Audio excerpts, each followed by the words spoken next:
Thank you lord, thank you Jesus Christ, thank you Kripasanam മാതാവേ. ഇന്നിവിടെ വരാനും ഇവിടെ വന്ന് ഈ പുണ്യഭൂമിയിൽ സാക്ഷ്യം പറയാനും അനുഗ്രഹം ചെയ്തതിന് പ്രത്യേകമായി നന്ദി പറയുന്നു.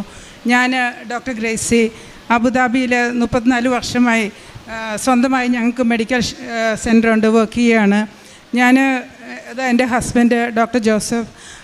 ഞാൻ ജനുവരി 11 തീയതി എൻ്റെ സ്കൂൾ 10th സ്റ്റാൻഡേർഡിൻ്റെ ഗെറ്റ് ടുഗദർ ഉണ്ടായിരുന്നു. അതിന് വേണ്ടിയിട്ട് ഞാൻ വന്നതായിരുന്നു. വന്നു കഴിഞ്ഞ് എൻ്റെ വീട് കോടഞ്ചേരിയാണ്. കോടഞ്ചേരിയിൽ അവിടെ മാതാവ്, ഞാൻ കുഞ്ഞായിരിക്കുമ്പോൾ മുതലേ 3 വയസ്സ് മുതൽ മുട്ടിൽ നിന്ന് കൊന്ത ചെല്ലുന്ന ഒരാളാണ്. അപ്പോൾ ഞാൻ എപ്പോൾ പോയാലും കോടഞ്ചേരിയിൽ പോയി മാതാവിൻ്റെ അടുത്ത് കുറേ വർത്തമാനമൊക്കെ പറഞ്ഞിട്ടാണ് വരിക. അപ്പോൾ ഞാൻ ഈ പ്രാവശ്യം പോയി കാറ് പാർക്ക് ചെയ്ത് മാതാവിൻ്റെ അടുത്ത് പോയി കുറേ വർത്തമാനം പറഞ്ഞു. തിരിച്ച് ഞാൻ വരുമ്പോൾ എൻ്റെ കാറ് നീല കാറായിരുന്നു. ആ കാറിൻ്റെ മുകൾ മുഴുവനും ഇലഞ്ഞി പൂക്കൾ വിതറി കിടക്കുന്നു.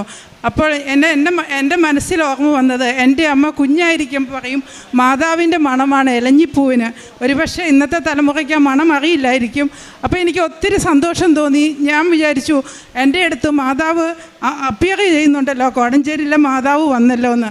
അത് കഴിഞ്ഞ് ഞാൻ എൻ്റെ വീട്ടിൽ പോയി ബ്രേക്ക്ഫാസ്റ്റ് കഴിച്ച് ഞാൻ എൻ്റെ ഫ്ലാറ്റിലോട്ട് ഞാൻ തന്നെ ഡ്രൈവ് ചെയ്ത് പോരുവാണ്.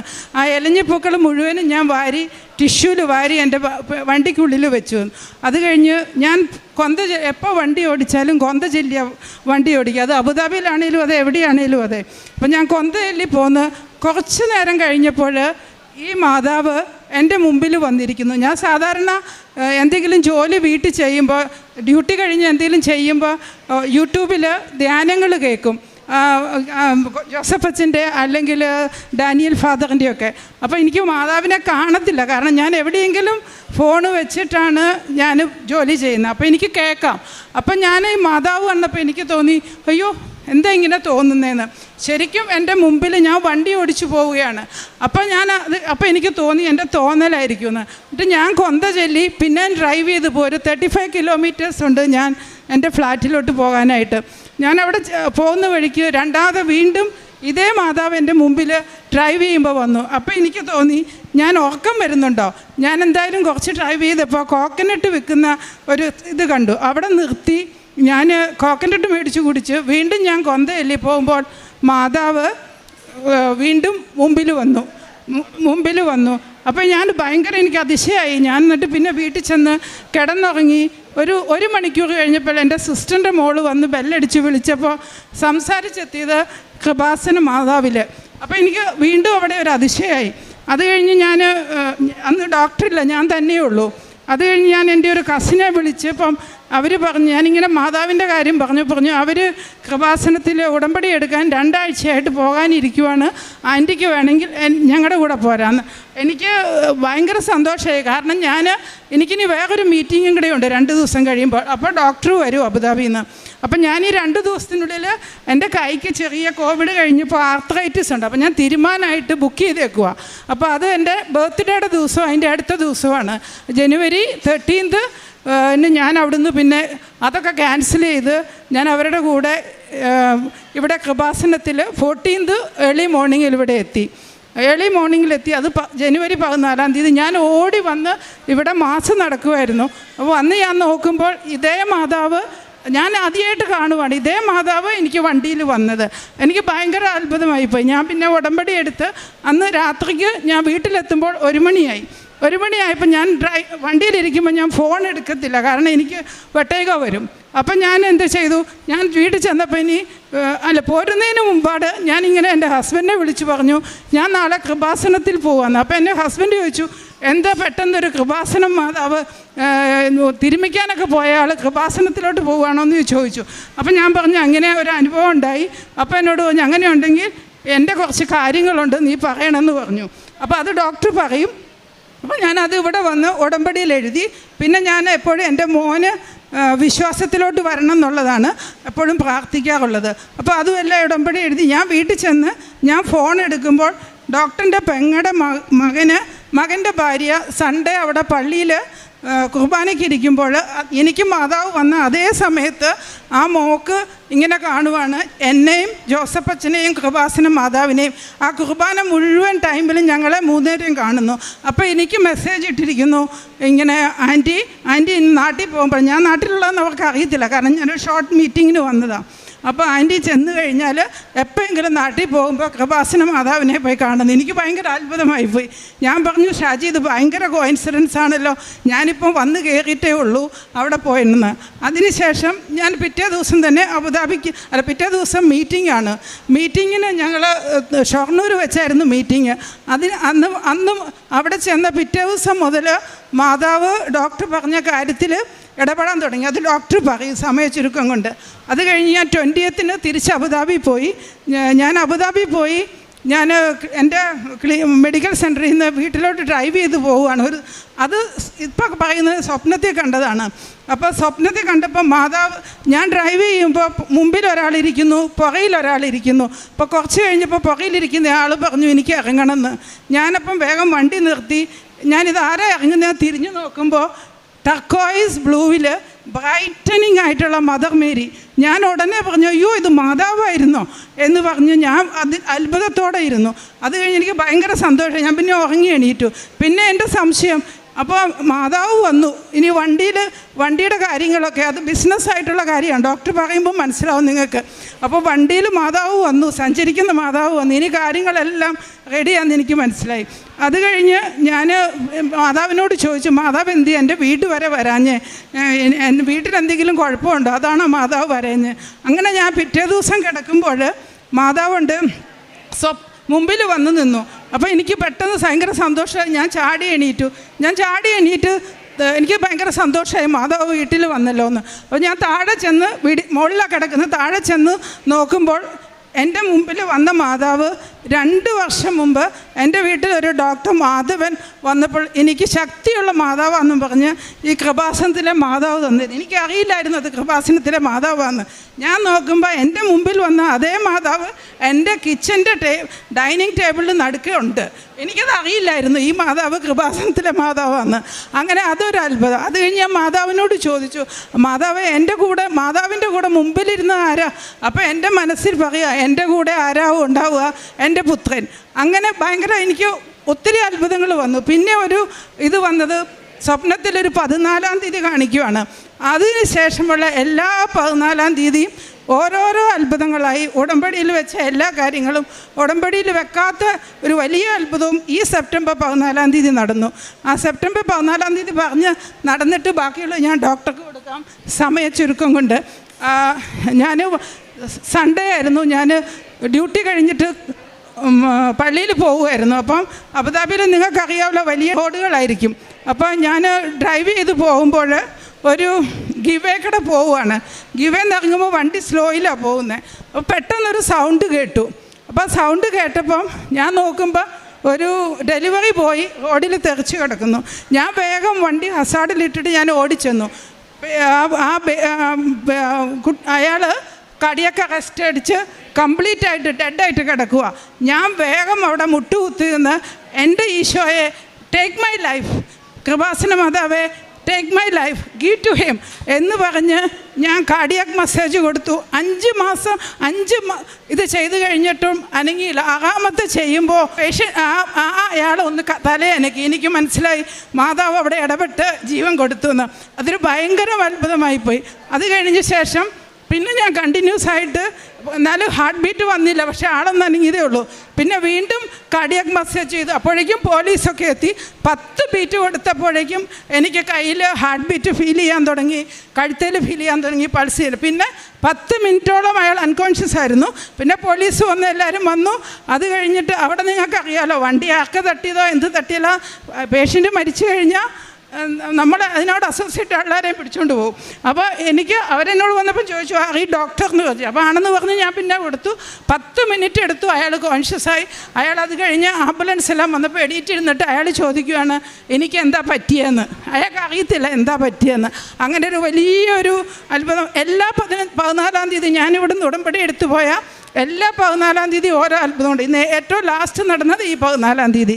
ഒത്തിരി പറയാനുണ്ട്, മാതാവ് വന്നതും എല്ലാം.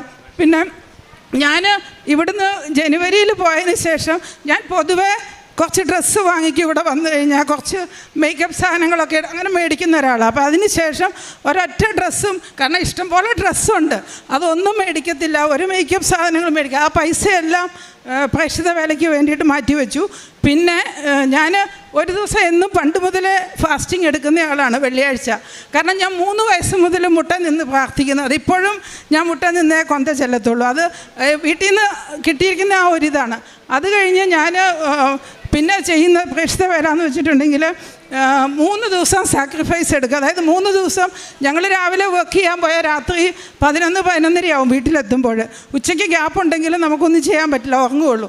അപ്പോൾ അതിന് ശേഷം വന്നാണേലും ഞങ്ങൾ പ്രാർത്ഥിച്ച് ഞങ്ങൾ ഇവിടെ വന്നതിന് ശേഷം ഉടമ്പടി പ്രാർത്ഥനയെടുത്ത് കിടക്കാറുള്ളത്. അപ്പം ഇത്രയും കാലമായിട്ട് എല്ലാ 3 ദിവസം ആഴ്ചയിൽ ഫാസ്റ്റിംഗ് എടുക്കും. ഒരു നേരം മാത്രം ഭക്ഷണം കഴിച്ചിട്ട് ആ പൈസ മുഴുവൻ മാറ്റിവെച്ചു. പിന്നെ ഓരോ മാസവും 1000 ദിർഹം എന്ന് വെച്ചാൽ എത്രയാണോ അത്ര 1000 ദിർഹം മാറ്റി വെച്ചിട്ടുണ്ട്. അത് മുഴുവൻ ഞാൻ കൊടുക്കും. എൻ്റെ വ്യത്യാസം എന്തെന്ന് വെച്ചിട്ടുണ്ടെങ്കിൽ, ഞാൻ പണ്ട് ആര് ചോദിച്ചു വന്നാലും സഹായം ചെയ്യുമായിരുന്നു. ഇപ്പോൾ ആരും ചോദിക്കാതെ അങ്ങോട്ട് പോയി ഞാൻ കൊടുക്കും. പിന്നെ ഞങ്ങളുടെ ക്ലിനിക്കിൽ ആരെങ്കിലും വന്നിട്ടുണ്ടെങ്കിൽ പൈസ ഇല്ലെന്ന് പറഞ്ഞാൽ പൈസ എടുത്ത് ചെയ്യും. പിന്നെ രോഗികൾക്ക് എല്ലാവർക്കും എന്തെങ്കിലും ആവശ്യമുണ്ടെങ്കിൽ സഹായിക്കും. പിന്നെ ആർക്കൊക്കെ പള്ളിയിൽ കൊണ്ടുപോകണമെങ്കിൽ രാവിലെ എണീറ്റ് മാസിന് കൊണ്ടുപോകും. പിന്നെ വലിയൊരു അത്ഭുതം, ഞാൻ വന്ന് ഉടമ്പടി എടുത്തപ്പോൾ അതിനകത്ത് കുറേ കാര്യങ്ങൾ നമ്മളോട് ടിക്ക് ചെയ്യാൻ പറഞ്ഞിട്ടുണ്ടല്ലോ. അപ്പോൾ ഞാൻ ഫസ്റ്റ് ആൽക്കഹോൾ അത് ഞാൻ പിന്നെ ചെയ്യത്തില്ലാത്ത ആളാണ്, അത് ആവശ്യമില്ല. രണ്ടാമത്തെ അപ്പോൾ പേപ്പർ ഞാൻ വിചാരിച്ചു എനിക്കിനി കൊടുക്കാൻ പറ്റത്തില്ല, ഞാനിനി എന്നാ വരുന്നതെന്ന്. അപ്പം ഞാനത് ടിക്ക് ചെയ്തില്ല. കിട്ടിയ 4 കെട്ട് പേപ്പറുമായിട്ട് ഞാൻ പോയി. ഞാൻ അവിടെ ചെന്ന് കുറച്ച് എൻ്റെ ക്ലിനിക്കിലെ സ്റ്റാഫിന് ഡിസ്ട്രിബ്യൂട്ട് ചെയ്തിട്ട് ഞാനവിടെ വെച്ചു. ഇനി ഇത് ആർക്ക് കൊടുക്കണം, പള്ളിയിൽ പോകുമ്പോൾ കൊടുക്കാം എന്ന് വിചാരിച്ച് വെച്ചിരുന്നപ്പോൾ ഒരു സിസ്റ്റർ വന്നു. ഞാൻ കുറേ ദിവസമായി ഡോക്ടറെ, എൻ്റെ കൊച്ചിന് തീരെ സുഖമില്ല, ഭയങ്കര പനി, ഇങ്ങനെ ഇതാണ്, കുറയുന്നില്ല, ഞാൻ ഡോക്ടർ വന്നപ്പോൾ ഒന്ന് കാണാം. അപ്പം ഞാൻ വേഗം കൃപാസനത്തിൽ കൊണ്ടുവന്ന പേപ്പർ എൻ്റെ ടേബിളിൽ തന്നെയുണ്ട്. ഞാൻ ഒരെണ്ണം എടുത്ത് പറഞ്ഞു, ഇത് കൊണ്ടുവച്ച് പ്രാർത്ഥിക്കുക, എന്നിട്ട് നിങ്ങൾ പറയുമെന്ന് പറഞ്ഞു. മരുന്നും കൊടുത്തു കേട്ടോ, മരുന്ന് കൊടുത്തില്ല എന്നല്ല ഞാൻ പറയുന്നത്, മരുന്ന് കൊടുത്തിട്ട് ഞാൻ പ്രാർത്ഥിക്കുന്നത്. പിറ്റേ ദിവസം ഉച്ചയായപ്പോൾ സിസ്റ്റർ എന്നെ വിളിച്ചിട്ട് പറയുകയാണ്, 2 ആഴ്ചയായിട്ട് എൻ്റെ കൊച്ചിന് പനിയായിരുന്നു, എൻ്റെ കൊച്ചിന് ഇപ്പോൾ ഒരു പനിയുമില്ലയെന്ന്. പിന്നെ അതുപോലെ തന്നെ അപ്പോൾ പേപ്പർ ഞാൻ 15 ദിവസം കൊണ്ട് ഞാനീ കൊണ്ടുപോയ 4 കെട്ട് പേപ്പറും തീർന്നു. ഒരു 10-40 കൺട്രീസിലുള്ള ആൾക്കാരുണ്ട് ഞങ്ങളുടെ പേഷ്യൻസായിട്ട്. ആഫ്രിക്കൻസ്, എത്യോപ്യൻസ്, മെക്സിക്കൻസ്, അർജൻറ്റീൻസ്, അങ്ങനെ എല്ലാം കൊടുക്കുമ്പോൾ ചിലരൊക്കെ ഞാനിങ്ങനെ പറയും, പേപ്പർ കളയാനാണെങ്കിൽ നിങ്ങൾ എടുക്കരുത്, ഇത് വിശുദ്ധ സ്ഥലത്തുനിന്ന് അച്ഛൻ വെഞ്ചരിച്ച പേപ്പറാണ്, പ്രാർത്ഥിച്ചു കൊണ്ടുപോവുക. എല്ലാവരും അധിക പേരും കരഞ്ഞാണ് വാങ്ങിക്കുന്നത്, മമ്മ മേരി എന്നും പറഞ്ഞ്. അതുപോലെ തന്നെ എനിക്ക് 15 ദിവസം കൊണ്ട് ഇത് കൊടുക്കാൻ പറ്റാവുന്ന എൻ്റെ പേപ്പർ മുഴുവൻ തീർന്നു. അപ്പം അമ്മ മാതാവ് മനസ്സിലായി എനിക്ക് ചെയ്യാൻ പറ്റുന്ന കാര്യമാണ്, ഞാൻ വെറുതെ ടിക്കിടാതെ പോയതാണ്. അതിനുശേഷം ഞാൻ ആരെങ്കിലും പറഞ്ഞ് ഇവിടുന്ന് ഇപ്പോൾ ഇന്ന് വരെ ഞാൻ പോരുമ്പോൾ വരെ ഈ ബാഗിൽ ലാസ്റ്റ് പേപ്പർ ഉണ്ട്, അത് ഞാൻ വരുന്ന വഴിക്ക് എയർപോർട്ടിലാണെങ്കിലും കണ്ടാൽ കൊടുക്കാൻ വേണ്ടിയിട്ട് ഞാൻ വെച്ചതാണ്. അങ്ങനെ ഇന്ന് വരെ പേപ്പർ എന്നും ഇവിടുന്ന് ആരെങ്കിലുമായിട്ട് എനിക്ക് കൊണ്ടു തരുമായിരുന്നു. വലിയൊരു നമുക്ക് ചെയ്യാൻ പറ്റും എന്ന് മാതാവിന് മനസ്സിലായി. അപ്പോൾ അത് ചെയ്താൽ ഞാനിങ്ങനെ ഉഴപ്പി നടക്കാൻ പാടില്ല എന്ന് മാതാവും തീരുമാനിച്ചു. പിന്നെ എനിക്ക് കിട്ടുന്നത് വെച്ചാൽ ഭയങ്കരമായിട്ട് മാതാവ് കൂടെ നടക്കുന്നു, കൂടെ ഉണ്ട്, എന്തിനാണേലും കൂടെ ഉണ്ടെന്നുള്ള ആ ഒരു ഇതാണ്. പരിശുദ്ധ അമ്മ പ്രത്യക്ഷപ്പെട്ട ഈ കൃപാസനത്തിൽ വരുവാനും ഒരു സാക്ഷിയാകുവാനും ജോസഫ് അച്ഛൻ കഴിഞ്ഞ പ്രാവശ്യം ഞാൻ വന്നപ്പോൾ എന്നെ അനുഗ്രഹിച്ചു വിട്ടു. അതെല്ലാം ഒരു രീതിയിൽ സഫലീകരിച്ചു കൊണ്ടിരിക്കുന്നു. ഇങ്ങനെയൊരു കാര്യം ഞാനത് പറയാതെ പോയി കഴിഞ്ഞാൽ ഞാൻ ഈ അമ്മ മാതാവിനോടും ഈ സ്ഥാപനത്തോടും ചെയ്യുന്ന ഒരു വലിയ കുറ്റമായി എനിക്ക് തോന്നുന്നു. ഡോക്ടർ വൈഫ് പറഞ്ഞത് മാതിരി 12-ാം തീയതി മാതാവ് പ്രത്യക്ഷപ്പെട്ടു, 11-ാം തീയതി ഇങ്ങനെ കൃപാസനത്തിൽ പോകുന്നെന്ന് പറഞ്ഞപ്പോൾ ഞാനൊരു ടാറ്റ മോട്ടോഴ്സിൻ്റെ കോഴിക്കോട് വയനാട് ഡീലർഷിപ്പ് 16 വർഷമായിട്ട് നടത്തിക്കൊണ്ടിരിക്കുന്നു. 327 ജോലിക്കാരുണ്ട്. ഒരു മാസം 150 തൊട്ട് 200 കോടി രൂപയുടെ ടേൺ ഓവറുള്ളൊരു സ്ഥാപനമാണ്. 16 വർഷമായിട്ട് ബിസിനസ് നടത്തുന്നു. അപ്പോൾ തുടക്കത്തിലൊക്കെ ഞാൻ ഒറ്റയ്ക്കായിരുന്നു, പിന്നെ വേറൊരു കോമ്പറ്റീറ്റർ വന്നു, അപ്പം ബിസിനസ്സിൽ നഷ്ടം വരാൻ തുടങ്ങി. അങ്ങനെ ഓരോ മാസവും നഷ്ടം കൂടിക്കൊണ്ടിരിക്കാൻ തുടങ്ങി. ഞാൻ ഭാര്യയോടൊന്നും പറയാറില്ല. അതുകൂടാതെ എനിക്ക് അബുദാബിയിലും 10-60 സ്റ്റാഫുണ്ട്, 2 മെഡിക്കൽ സെൻ്ററുണ്ട്, 2 ഫാർമസി ഉണ്ട്. അവിടുത്തെ ഫണ്ടിങ്ങോട്ടൊന്നും ഡൈവേർട്ട് ചെയ്ത് നഷ്ടം നികത്താൻ പറ്റാത്തൊരവസ്ഥയിലുള്ള രീതിയിലായി. അപ്പോൾ ഞാനിങ്ങനെ ഗ്രേസി പോകുന്നുണ്ടെന്ന് പറഞ്ഞപ്പോൾ നീ കൃപാസനത്തിലെ അമ്മയോട് ഒരു 36 കോടി രൂപയുടെ ഒരു ബാധ്യത നമ്മൾക്കിപ്പോൾ നിലവിലുണ്ട്. ഈ സ്ഥാപനം ഇപ്പോൾ അടച്ചു പൂട്ടിയാൽ, അതുകൊണ്ട് നമുക്ക് അടച്ചു പൂട്ടിയാൽ ഒരു 327 കുടുംബങ്ങളും ഈ 16 വർഷമായിട്ട് നമ്മളിവിടെ ജീവിക്കുന്നതാണ്. അവരും ബുദ്ധിമുട്ടിലാവും, അവർക്കെല്ലാവർക്കും ജോലി കിട്ടില്ല. അതുകൊണ്ട് നമുക്ക് ഇതാർക്കെങ്കിലും ട്രാൻസ്ഫർ ചെയ്യുകയാണെങ്കിൽ നമ്മളുടെ കടബാധ്യത കുറഞ്ഞ് കിട്ടും. അതുകൊണ്ട് നീ പ്രത്യേകം ഒരു നിയോഗം വെച്ച് മാതാവിനോട് പ്രാർത്ഥിക്കുക, അടുത്ത പ്രാവശ്യം വരുമ്പോൾ ഞാനും വരാം എന്ന് പറഞ്ഞു. അങ്ങനെ ആ നിയോഗം വെച്ചു. ജനുവരി 17 ഞാൻ ടാറ്റയോട് പറഞ്ഞപ്പോൾ അവിടെ പുതിയൊരു ഡീലർഷിപ്പ് കൂടെ കൊടുത്തു, ഗോകുലം മോട്ടോഴ്സ് എന്ന് പറഞ്ഞ്. അവരോട് വന്നു കഴിയുമ്പോൾ ബിസിനസ് വീണ്ടും നഷ്ടത്തിലാവും. അപ്പം ഞാൻ ടാറ്റയോട് പറഞ്ഞു, എനിക്കിനി ബിസിനസ് കണ്ടിന്യൂ ചെയ്യാൻ താല്പര്യമില്ല. 3 ഡീലേഴ്സിന് ഉള്ള മാർക്കറ്റ് ഇല്ലാത്തതുകൊണ്ട് ഞാനിപ്പം തന്നെ 30-35 ലക്ഷം രൂപ ഒരു മാസം നഷ്ടത്തിൽ പോയിക്കൊണ്ടിരിക്കുന്നു. അതുകൊണ്ട് ഞാൻ ഒഴിവാകുവാണ്. അപ്പം 17-ാം തീയതി ജനുവരി വിളിച്ചിട്ട്, അപ്പം എനിക്ക് ഒരുപാട് വയനാടും കോഴിക്കോടും എല്ലാം കൂടെ 6 ഷോറൂമും 8 ഔട്ട്ലെറ്റും ഉണ്ട്. അപ്പം ടാറ്റയുടെ ഓഫീഷ്യൽസ് എന്നെ വിളിച്ചു, ഡോക്ടർക്ക്, കാരണം എനിക്ക് സൗത്ത് ഇന്ത്യയിലെ ഏറ്റവും വലിയ ഷോറൂമാണ് എൻ്റേത്. അത് രത്തൻ ടാറ്റ വന്ന് തന്നെ ഇനാഗുറേറ്റ് ചെയ്തൊരു ഷോറൂമാണ് 2009. അപ്പോൾ അത്രയും വലിയൊരു സ്ട്രക്ചർ 150 കോടി രൂപയോളം ഞാൻ ഇൻവെസ്റ്റ് ചെയ്തിരിക്കുന്ന ഇൻഫ്രാസ്ട്രക്ചറിന് വേണ്ടി മാത്രം. അപ്പം അവർ പറഞ്ഞ്, നിങ്ങൾക്ക് ഗോകുലമായിട്ടൊരു നെഗോസിയേഷൻ നടത്ത്, ഞങ്ങൾ ട്രാൻസ്ഫർ ആർക്കും ചെയ്ത് കൊടുക്കാറില്ല. ഡോക്ടർ ഞങ്ങളോട് ഇത്രയും കാലം സഹകരിച്ചതിൻ്റെ പേരിൽ അറിയാം ഡോക്ടർക്ക് അത് ബുദ്ധിമുട്ടുണ്ട്. ഡോക്ടറുടെ മക്കൾ 2 പേരും ഡോക്ടേഴ്സാണ്. അവരിനി അടുത്ത തലമുറ ഇങ്ങോട്ട് വരില്ല. ഒരാൾ അമേരിക്ക സെറ്റിൽഡാണ്, ഒരാൾ ജർമ്മനി സെറ്റിൽഡാണ്. ഇപ്പം ഡോക്ടർക്കും പ്രായമായി വരുമ്പം ഡോക്ടറുടെ കാര്യം ചെയ്യും, ഞാൻ ഗൂഗിളുമായിട്ട് സംസാരിക്കാം, അവരുമായിട്ട് നെഗോഷിയേറ്റ് ചെയ്യാൻ പറഞ്ഞു. ശരി, ഞാൻ നെഗോഷിയേറ്റ് ചെയ്യാം. അങ്ങനെ ഏപ്രിൽ 2-ാം തീയതി ഇവിടെ ഞാനും വൈഫോട് വന്ന് ഉടമ്പടി എടുത്തു. അന്ന് എൻ്റെ കടബാധ്യതയെല്ലാം 36 കോടി രൂപയുടെ കടബാധ്യതയുടെ പത്രം ബാങ്കിൽ നിന്ന് ജോസഫച്ചനെ കാണിച്ചു. ജോസഫച്ചൻ, നീ ഒന്നുകൊണ്ട് പേടിക്കണ്ട, നിൻ്റെ എല്ലാ കാര്യങ്ങളും ശരിയാകും, ധൈര്യമായി പൊയ്ക്കോളൂ എന്ന് തലവെച്ച് പ്രാർത്ഥിച്ച് ഞങ്ങളെ പറഞ്ഞു വിട്ടു. പിന്നെ അതിനുശേഷം ഏപ്രിൽ 4-ാം തീയതി ഞങ്ങളെ ഒരു മീറ്റിങ്ങിന് തീരുമാനിച്ചു. 14-ാം തീയതി മീറ്റിംഗ് ഏപ്രിലിൽ ഞങ്ങൾ ഗോകുലവും ടാറ്റയും ഞങ്ങളുമായിട്ടിരുന്ന് സംസാരിച്ചു. ഏകദേശമൊക്കെ ഒരു ധാരണയിലെത്തി. പിന്നെ ജൂലൈ 16 ഒരു ഫൈനൽ തീരുമാനത്തിലെത്തി. ഞാൻ പറഞ്ഞു, എനിക്ക് എൻ്റെ എല്ലാ സ്റ്റാഫിനെയും റിട്ടേൺ ചെയ്തിട്ടുള്ള ഒരു എഗ്രിമെൻറ്റിന് മാത്രമേ ഉള്ളൂ. ഞാൻ വാടകയിൽ ഞാൻ കോംപ്രമൈസ് ചെയ്യാം, സ്റ്റാഫിൻ്റെ ജോലി പോകുന്ന എനിക്ക് താല്പര്യമില്ല. അപ്പോൾ അവരത് സമ്മതിച്ചു. അങ്ങനെ ജൂലൈ 14-ാം തീയതി തീരുമാനമെടുത്തു. ജൂലൈ 16-ാം തീയതി എഗ്രിമെൻ്റ് എഴുതി. ഓഗസ്റ്റ് 1 തൊട്ട് അവർ ഓപ്പറേഷൻ തുടങ്ങി. അപ്പോൾ ഞാൻ അവർക്ക് കൊടുത്തില്ലായിരുന്നുണ്ടെങ്കിൽ 36 കോടി രൂപ എനിക്ക് കടബാധ്യതയാകും ബാങ്കിൽ. ഇപ്പോൾ അത് കൊടുത്തത് കാരണം അതൊരു 21.5 കോടി രൂപയായിട്ട് കുറഞ്ഞൊരു 14.5 കോടി രൂപയുടെ ലാഭം ഉണ്ടായി. ഇനി 21.5 കോടി രൂപയും കൂടെ എനിക്കിനി ഉണ്ടാക്കാനുണ്ട്. അതുപോലെ തന്നെ ഞാനൊരു കുറച്ചൊരു വെറ്റ് ലാൻഡ് ഡ്രൈ ലാൻഡ് ആക്കാൻ വേണ്ടി കൊടുത്തിരുന്നു. ഇതിൻ്റെ കടം വീട്ടാൻ വേണ്ടി വിൽക്കാൻ വേണ്ടിയാണ്. അത് ഇങ്ങനെ 3 വർഷമായിട്ട് ഒന്നും ആയിരുന്നില്ല. ഈ ഉടമ്പടി എടുത്തതിന് ശേഷം ഒരാഴ്ച കഴിഞ്ഞപ്പോഴത്തേക്കും അതും വെറ്റ് ലാൻഡ് ഡ്രൈ ലാൻഡാക്കി എൻ്റെ ഫൈനൽ പേപ്പറും വന്നു. അതൊരു 14-ാം തീയതി ആയിരുന്നു. അങ്ങനെ ഞാൻ ഈ കൃപാസനത്തിലെ, ഞാനൊരു മരിയൻ ഭക്തനാണ് ചെറുപ്പം മുതൽ. അപ്പോൾ മാതാവ് ഭാര്യയ്ക്ക് പ്രത്യക്ഷപ്പെട്ടപ്പോൾ എനിക്ക് മനസ്സിലായി, നമ്മൾക്ക് വരാൻ പോകുന്നൊരു വലിയ ദുരന്തത്തിൽ നിന്ന് രക്ഷപ്പെടാൻ വേണ്ടി മാതാവ് ഈ വണ്ടിയിൽ പ്രത്യക്ഷപ്പെട്ടതും ഈ കൃപാസനത്തിൽ പോകാനും പ്രാർത്ഥിക്കാനും ഞങ്ങളെ ഒരു സാക്ഷ്യത്തിൻ്റെ ഉപകരണമാക്കണമെന്ന് മാതാവ് തീരുമാനിച്ചത് കൊണ്ടാണ് ഇതൊക്കെ സംഭവിച്ചത്. നമ്മളെ നവീകരിക്കാൻ വേണ്ടിയാണ് എന്നാണ് എനിക്ക് മനസ്സിലായത്. നഷ്ടങ്ങൾ നമുക്ക് വീണ്ടും നികത്താം, അപ്പം ആത്മീയമായി കുറച്ചുകൂടെ നവീകരിക്കണം എന്നുള്ളതാണ് മാതാവും ഈ ജീസസും തീരുമാനിച്ചതെന്നാണ് ഞാനിതിൽ നിന്ന് എനിക്കൊരു പാഠം ഉൾക്കൊള്ളാനുള്ളത്. അതുപോലെ തന്നെ ഞാൻ ഈ വല്ലപ്പോഴും സോഷ്യൽ ഡ്രിങ്കായിട്ട്, വല്ലപ്പോഴും ഫ്രണ്ട്സൊക്കെ ആയിട്ട് ഡ്രിങ്ക്സ് ഉണ്ടായിരുന്നു, വല്ലപ്പോഴും ഈ സ്മോക്കിങ്ങൊക്കെ ഉണ്ടായിരുന്നു. ഞാൻ കഴിഞ്ഞ ഈ വൈഫ് പോകുന്നതിന് ശേഷം ഞാനത് തനിയെ ഓട്ടോമാറ്റിക്കലി ഞാനതങ്ങ് നിർത്തി. ഞാനിങ്ങനെ ആ ഒരു കാര്യങ്ങൾ ഇടപെടുന്നുമില്ല. അത് പാർട്ടികളും എല്ലാം ഒഴിവാക്കി. അതുകൂടാതെ പ്രേക്ഷിത പ്രവർത്തനം എന്ന് പറഞ്ഞാൽ ഞങ്ങൾ ചോദിക്കുന്ന എല്ലാവർക്കും കൊടുക്കുമായിരുന്നു. വെള്ളപ്പൊക്കത്തിൽ വീട് നഷ്ടപ്പെട്ടവർക്ക് കൊടുക്കും, സിസ്റ്റേഴ്സിന് എന്തെങ്കിലും ഓർഫനേജ് പണിയാനുള്ള പൈസ കൊടുക്കും. അങ്ങനെയൊക്കെ ചോദിക്കുന്നവർക്ക് മാത്രമേ കൊടുക്കാറുണ്ടായിരുന്നുള്ളൂ. ഇപ്പോൾ അങ്ങനെയല്ല, ആവശ്യമുള്ളവരെ അങ്ങോട്ട് തേടിച്ചെന്ന് എന്തെങ്കിലും ആവശ്യമുണ്ടെങ്കിൽ രോഗികൾ, ഓർഫനേജിലുള്ളവർക്ക് എന്തെങ്കിലും സാധനങ്ങൾ വാങ്ങിച്ചു കൊടുക്കുക, ഇങ്ങനെയുള്ള കാര്യങ്ങളൊക്കെ. ഫുഡ്, അതുപോലെ തന്നെ ഞങ്ങൾ താമസിക്കുന്ന സ്ഥലത്ത് ഒരുപാട് ജോലിക്കാരുണ്ട്. ഈ രാവിലെ തൊട്ട് വൈകുന്നേരം വരെ വെയിലത്ത് ജോലി ചെയ്യുന്നവർ. അവർക്ക് ഭക്ഷണം ഞങ്ങൾ തന്നെ വീട്ടിലുണ്ടാക്കിയിട്ട് അവർക്കൊക്കെ കൊടുക്കും. അപ്പോൾ ഇങ്ങനെയുള്ള കാര്യങ്ങളൊക്കെ ഞങ്ങൾക്ക് ചെയ്യുമ്പോൾ ഞങ്ങൾക്ക് മനസ്സിനൊരു സന്തോഷം. ഇത് നമ്മൾക്ക് ഇതുവരെ ചെയ്യാൻ പറ്റിയിരുന്നില്ല. അതുപോലെ തന്നെ ഞങ്ങൾ ഇനി ബാക്കി ഞങ്ങൾക്കുള്ള ഈ കടങ്ങളും ബാധ്യതകളും എല്ലാം തീർന്നതിന് ശേഷം വീണ്ടും ഞാനിവിടെ ഒരു സാക്ഷ്യം തീർച്ചയായിട്ടും പറയാൻ വരും.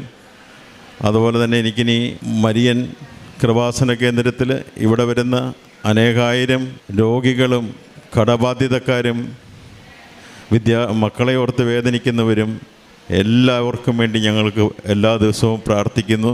ഞാനിതുപോലെ പ്രാർത്ഥിച്ചുകൊണ്ടിരുന്നപ്പോൾ ഭാര്യയ്ക്ക് കണ്ടതുപോലെ എനിക്കും എൻ്റെ വീട്ടിൽ ഒരു ജാസ്മിൻ്റെ സ്മെല്ല് എനിക്ക് അനുഭവപ്പെട്ടു. അപ്പം മാതാവ് ഞങ്ങളുടെ കൂടെ ഉണ്ട് എന്നുള്ള ഒരു ഉറപ്പിൽ എനിക്ക് യാതൊരു ഭയവുമില്ല. എത്ര കടമുണ്ടെങ്കിലും ഞാൻ പോകുന്നിടത്ത് എന്ത് ഡിസ്കഷന് പോകുമ്പോഴും ഈ ഉപ്പും തൈലവും ഒക്കെ കൊണ്ടുകൊണ്ടാണ് പോകുന്നത്. ആ കാര്യങ്ങളൊക്കെ ഒരു പരിധി എല്ലാം അതുപോലെ തന്നെ നടക്കുന്നുണ്ട്.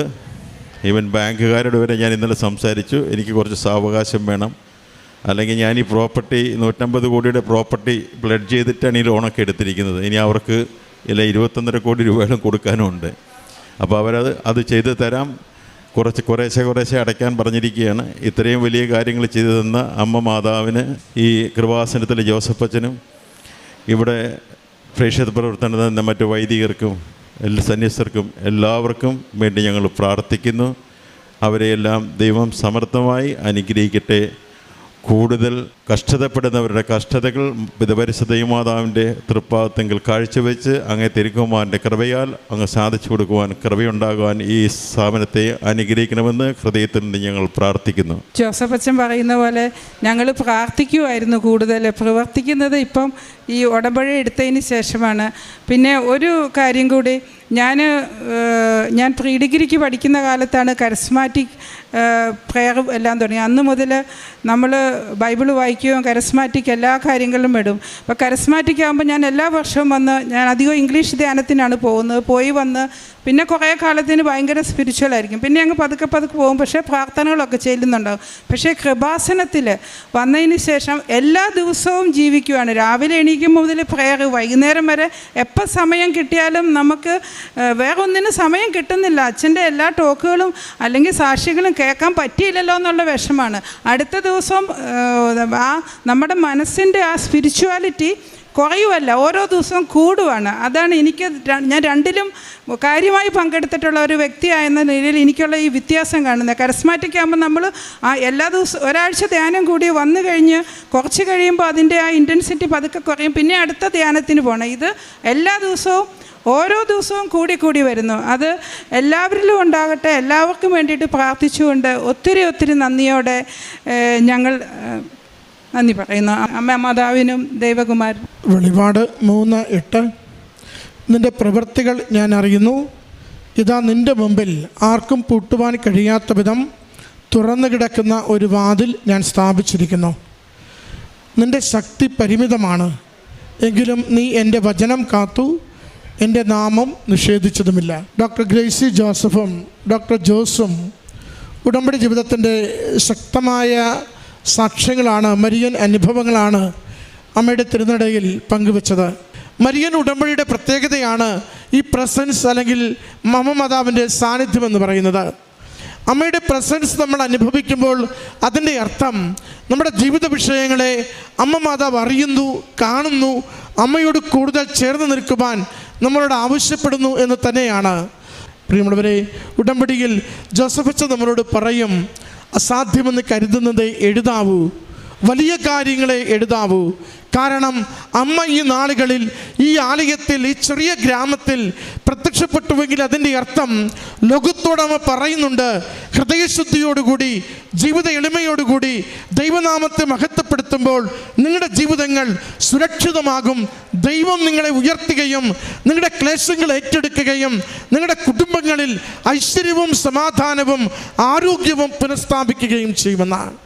ഈ കുടുംബം അതിൻ്റെ സാക്ഷ്യമാണ് ഈ അൾത്താരയിൽ പങ്കുവെക്കുന്നത്. അമ്മ മാതാവിൻ്റെ കരം പിടിക്കുമ്പോൾ ജീവിതം എന്നും പുതിയതാണ്. നിങ്ങളുടെ ഏത് ജീവിതത്തിൻ്റെ കണ്ണീരുള്ള വിഷയത്തിനും അമ്മയുടെ കരങ്ങളിൽ തിരുക്കുമാരൻ നിന്ന് നേടിത്തരുന്ന കൃപയുടെ അഭിഷേകമുണ്ടെന്ന്. അതുകൊണ്ട് ഉടമ്പടി ജീവിതത്തെ സന്തോഷത്തോടെ ചേർത്ത് പിടിക്കണം. വിട്ടുകൊടുക്കുവാനും എളിമപ്പെടുവാനും തയ്യാറാവണം. നമ്മൾ എത്രയോ നിസ്സാരരായ മനുഷ്യരാണ്. ദൈവം എത്രയോ വലിയവനാണ്. അവൻ്റെ കരങ്ങളിൽ നമ്മുടെ ജീവിതത്തെ വിട്ടുകൊടുക്കുവാൻ, പ്രശ്നങ്ങളെ വിട്ടുകൊടുക്കുവാൻ നമ്മളൊന്ന് തയ്യാറായാൽ ദൈവം നമ്മുടെ ജീവിതത്തെ എടുത്തുപയോഗിക്കും. അത് അനുഗ്രഹത്തിനും അഭിഷേകത്തിനും അനേകർക്ക് നന്മയ്ക്കും വേണ്ടിയുള്ള ജീവിതമായിട്ടായിരിക്കും. അതിൻ്റെ സാക്ഷ്യമാണ് ഈ കുടുംബം ഈ അൾത്താരയിൽ പങ്കുവച്ചത്. ഈ കുടുംബത്തിന് ലഭിച്ച എല്ലാ ബോധ്യങ്ങൾക്കും ദൈവിക അനുഭവങ്ങൾക്കും ക്ലേശകാലത്തിൽ നിന്ന് നല്ല കാലത്തിലേക്ക് കൈപിടിച്ച അമ്മ മാതാവ് നടത്തിയതിനും അമ്മയ്ക്കും തിരുക്കുമാരനും നന്ദി പറഞ്ഞുകൊണ്ട് കരങ്ങളടിച്ച് ഈ സാക്ഷ്യം സമർപ്പിക്കും.